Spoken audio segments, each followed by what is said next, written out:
दोस्तों, विष कन्याएं। तो आज का इस विषय है विष कन्याएं। इस सबक का उद्देश्य है विष कन्या के बारे में जानकारी प्राप्त करना और उसका कार्य और उसके बारे में डिटेल से जानकारी प्राप्त करेंगे। ठीक है, तो विष कन्या क्या होता है और विष कन्या क्यों बनाया जाता है।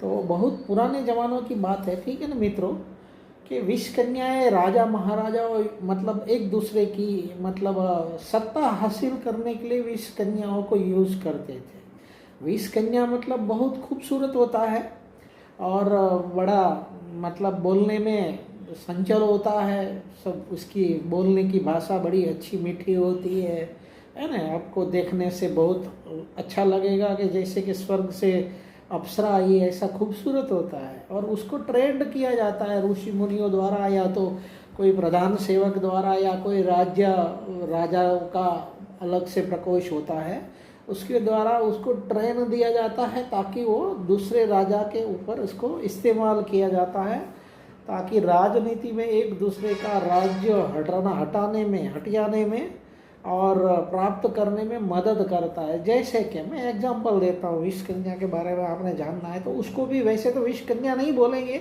लेकिन एक विष कन्या का प्रकार बोलेंगे, ठीक है ना। जैसे रामायण के अंदर आप देखो तो रावण की बहन थी जो शूर्पणखा, ठीक है ना, तो उसको ये लक्ष्मण के और रामचंद्र के आगे भेजा था। मतलब वो एक प्रकार का, जो कि वो विष कन्या नहीं था, लेकिन एक प्रकार का उसका कार्यशैली था कि उसको कैसे इसकी फेवर में लेना और उसको प्राप्त करना। लेकिन अगला बहुत ट्रेंड था, अपना लक्ष्मण भी उसने उसी की बेइज्जती कर दिया और उसकी जाल में फंसानी और उसकी नाक काट के वापस भेज दिया। तो पहले के राजा महाराजाओं को ऐसे विष कन्या फंसाती है और अपने राज्य में ले जाता है और अपना राज्य में उसको यूज़ करता है, और उसका राज्य या जो भी चीज़ उसको सत्ता से हटाना है या जो भी है वो इसका एम होता है, ठीक है ना।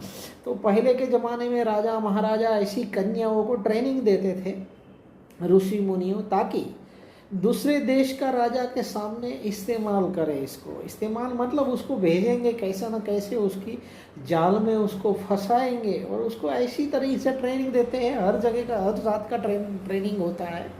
कोई जहर का ट्रेन देता है, कोई बोलने की कला होती है, काफ़ी अलग अलग क्षेत्र का अलग अलग उसको ज्ञान दिया जाता है, ठीक है। तो कैसे उसको अपने फेवर में लेना या कैसे उसको नष्ट करना अगले राजा को, ठीक है ना, और कैसे फुसला के अपनी मोह माया जाल में डालना और उसको पूरा राज्य का और सबका बट्ठा गोल करना। तो ऐसे एक